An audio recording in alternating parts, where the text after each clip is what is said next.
بسم اللہ الرحمن الرحیم۔ السلام علیکم۔ رمضان کا مہینہ اللہ کی رحمت، بخشش اور بے شمار برکات کا مہینہ۔ ہر لمحہ عبادت میں اضافہ، ہر دعا قبولیت کے قریب۔ اور پھر اچانک روزے کی حالت میں حیض شروع ہو جائے، دل میں سوال پیدا ہوتا ہے، کیا میرا روزہ ٹوٹ گیا یا میں اسے جاری رکھ سکتی ہوں؟ آج ہم اس مسئلے کو جذبات سے نہیں، قرآن و حدیث کی روشنی میں واضح سمجھیں گے۔ سب سے پہلے واضح حکم سن لیجئے۔ جیسے ہی حیض شروع ہوتا ہے، روزہ فوراً ختم ہو جاتا ہے، چاہے افطار میں چند لمحے باقی ہوں۔ اس کی دلیل کیا ہے؟ حضرت ابو سعید رضی اللہ تعالیٰ عنہ روایت کرتے ہیں کہ نبی کریم صلی اللہ علیہ وآلہ وسلم نے فرمایا، کیا عورت جب حیض میں ہوتی ہے تو نماز اور روزہ نہیں چھوڑ دیتی؟ یہ حدیث واضح ثبوت ہے کہ حیض کی حالت میں روزہ رکھنا درست نہیں۔ حضرت عائشہ رضی اللہ تعالیٰ عنہ فرماتی ہیں، ہمیں حیض آتا تھا تو ہمیں روزوں کی قضاء کا حکم دیا جاتا تھا اور نمازوں کی قضاء کا حکم نہیں دیا جاتا تھا۔ یہ حدیث دو باتیں ثابت کرتی ہیں۔ پہلی، حیض کے دوران روزہ صحیح نہیں ہوتا۔ دوسری، بعد میں اس کی قضاء رکھنی ہوتی ہے۔ اگر حیض میں روزہ صحیح ہوتا تو قضاء کا حکم کیوں دیا جاتا؟ اگر کسی عورت کا حیض فجر سے پہلے ختم ہو جائے لیکن ابھی غسل نہ کیا ہو تو کیا وہ روزہ رکھ سکتی ہے؟ جی ہاں۔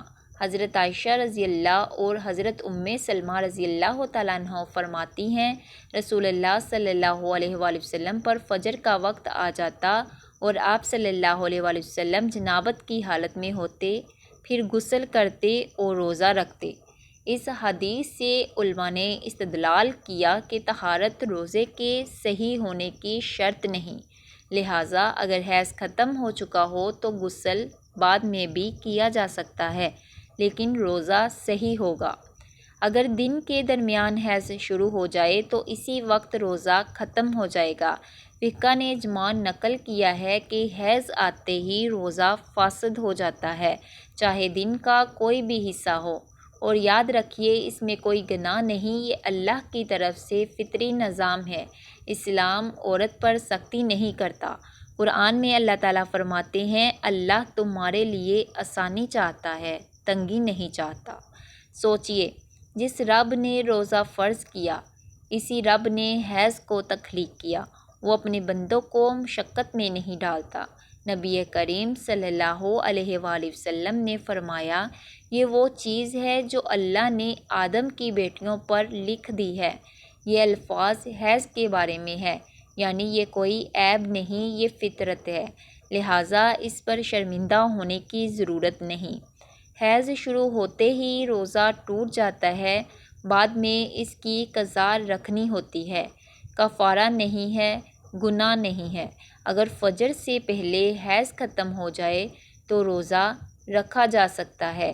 بہت سی بہنیں سوال پوچھنے میں ہچکچاتی ہیں، لیکن یاد رکھیے، صحیح علم حاصل کرنا عبادت ہے۔ حضرت عائشہ رضی اللہ تعالیٰ عنہ فرماتی ہیں، انصار کی عورتیں کتنی بہترین تھیں کہ دین سیکھنے میں حیا انہیں نہیں روکتی تھی۔ اگر آج آپ نے یہ مسئلہ صحیح سمجھ لیا تو آپ کی عبادت زیادہ مضبوط ہو گئی۔ علم کے ساتھ عبادت ہمیشہ زیادہ قیمتی ہوتی ہے۔ اگر یہ ویڈیو فائدہ مند لگی تو اسے ضرور شیئر کریں۔ اللہ ہمیں صحیح علم اور صحیح عمل کی توفیق عطا فرمائے۔ آمین۔